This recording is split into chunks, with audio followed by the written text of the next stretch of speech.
पिछले हफ्ते हमने बिल्डिंग रिप्लेसमेंट फ़ंड के बारे में समझा था। अब हम बिल्डिंग मेंटेनेंस फ़ंड के बारे में समझेंगे कि ये फ़ंड होता क्या है और कैसे हम इसे इस्तेमाल करते हैं। जो चीज़ मेंटेनेबल है या इसे मेंटेनेंस करनी है बट रिप्लेस नहीं करनी, you can not change the roof, तो आपने उसको मेंटेन किया तो वो आएगा मेंटेनेंस फंड से। आपकी पेंट करनी है building, that is maintenance, part of कहते हैं कि this fund and the quantum which you are holding, the way you have created, the contributions which you have made should be reviewed every 5 years।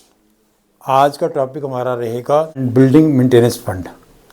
Delhi के अंदर DCS 2007 का rule है, उसके rule के अंदर सोसाइटीज़ जो है वो रेगुलेट होती हैं और उसका rule number 94 creation of building replacement fund and building maintenance fund के बारे बात करता है। बिल्डिंग मेंटेनेंस फंड क्या है, इसके बारे में काफ़ी कन्फ्यूज़न भी रहा है और मैंडेटरी होते हुए भी बहुत सारी सोसाइटियों ने इसको लागू नहीं किया।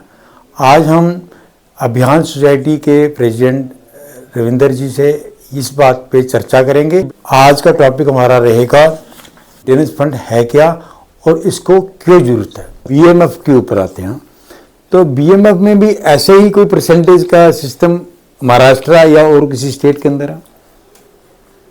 महाराष्ट्र में है, दिल्ली में तो Delhi silent on this. Maharashtra में उन्होंने कहा था कि repair and maintenance fund can be kept around 0.75%, 0.75%। Okay, but I would again feel, because अगर हम देखें तो 10 करोड़ की इन्वेस्टमेंट के ऊपर 0.75% भी लेना तो it will be quite taxing on a member.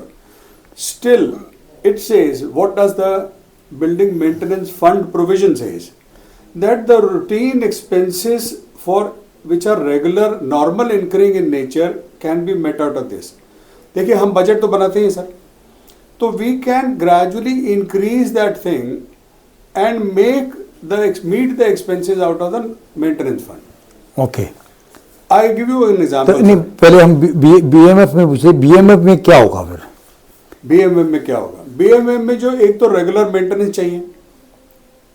हाल ही की बात है कि हमारी बिल्डिंग में 3 घरों की छतें टॉप फ्लोर के, their roofs were leaking.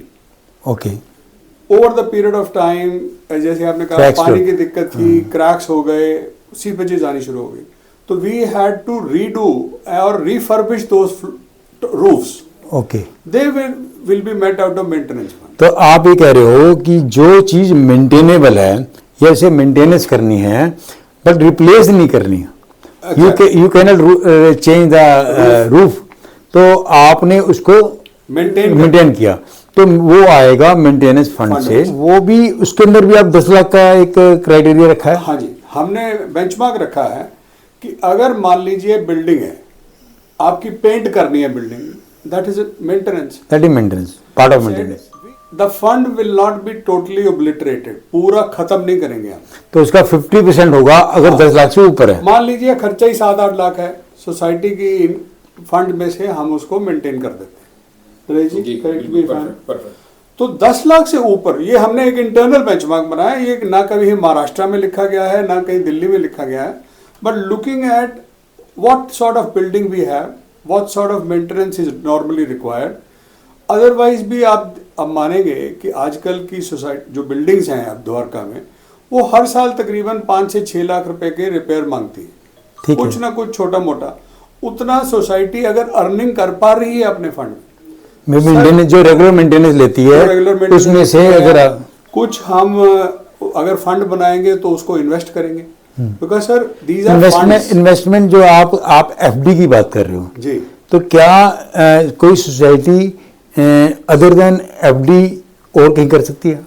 Sir इन्होंने क्या कहा है कि these funds which are not required, जो आपने मेंटेनेंस फंड कर दिया, आपने रिप्लेसमेंट फंड कर दिया, अगर उनकी साल में उतनी जरूरत नहीं है, ठीक है, तो these can be invested with either the financing bank और विद एन एपिक्स बैंक।